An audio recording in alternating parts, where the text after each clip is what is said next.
Hi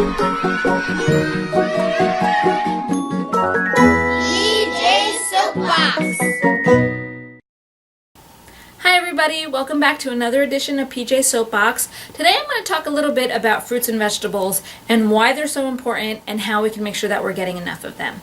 You know, we all hear that you have to eat your fruits and vegetables, but when I hear something like that, I always want to know why.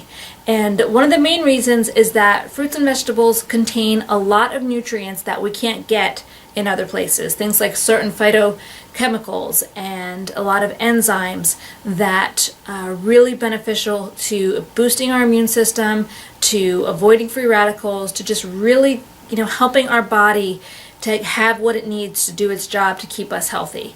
So one of the things that you need to consider when doing this is, first of all, the quantity. The general recommendations are 3 to 5 servings. I personally think that's a little low. I think you need to get, about 3 servings of fruits and more like 5 to 8 servings of vegetables. And the reason it's so much more heavily on the vegetables is because of the fructose content. And fructose is found naturally in fruits and vegetables, but it's a lot higher in fruits. And you have to be careful with fructose because it can do things to your body that can be harmful if you consume them in too much quantities, especially if you do it all at once. It can really spike your blood sugar and cause a lot of problems with that. Your body also can't process it that quickly, so it gets converted into triglycerides, which go into your bloodstream, which isn't very good for you. So just manage your fruit, kind of spread it throughout the day, and don't indulge too many all at the same time. Make sure you're getting vegetables as well. Something else that you want to consider is making sure that you get some of them raw and not always cooked and processed. And the reason for this is because your body needs enzymes to digest its foods, and enzymes occur naturally in raw fruits and vegetables, but if you cook them, they get destroyed by heat. So then your pancreas has to work even harder to produce the enzymes.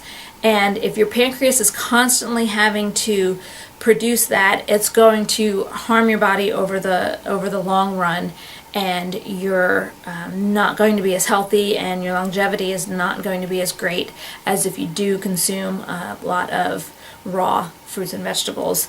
I know that juicing is really popular right now. You need to be careful with that. Again, it's a good thing to be able to add more fruits and vegetables to your body, but it can be harmful because you're taking away some of the fiber, which helps to balance out a lot of that fructose. So just be careful and don't overdo it on the juicing, because it really can spike your blood sugar, and that leads to a whole host of problems later on. But if you're a mom, I think that you have to really consider how you're going to get your family to eat that many fruits and vegetables, because it's not an easy thing to do. That's a lot. It's a lot to prepare. It's a lot to shop for. It's a lot to keep in your refrigerator. So it's something that you need to have a plan how you're going to do it.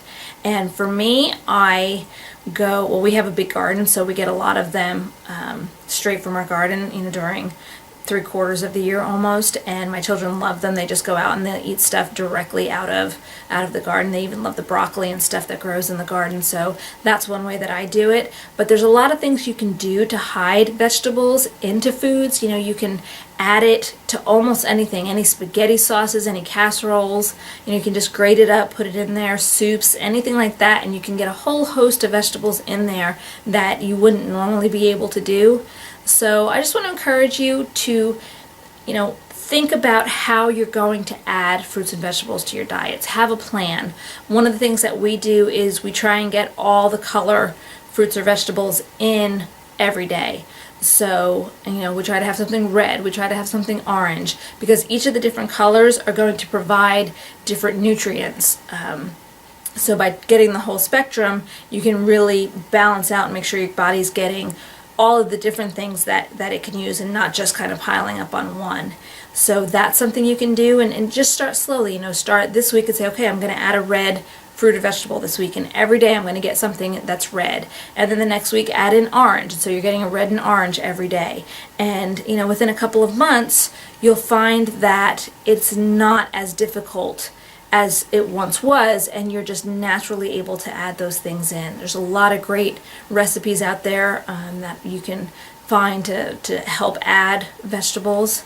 So that's what I wanted to encourage you to make it a priority, because it's so much easier to keep yourself healthy than it is to deal with things when your health is gone and you're sick. And especially if you're a mom and taking care of your family, that's something that you want to provide for them. You want to teach them how to keep themselves healthy, and eating enough fruits and vegetables is a really big part of that.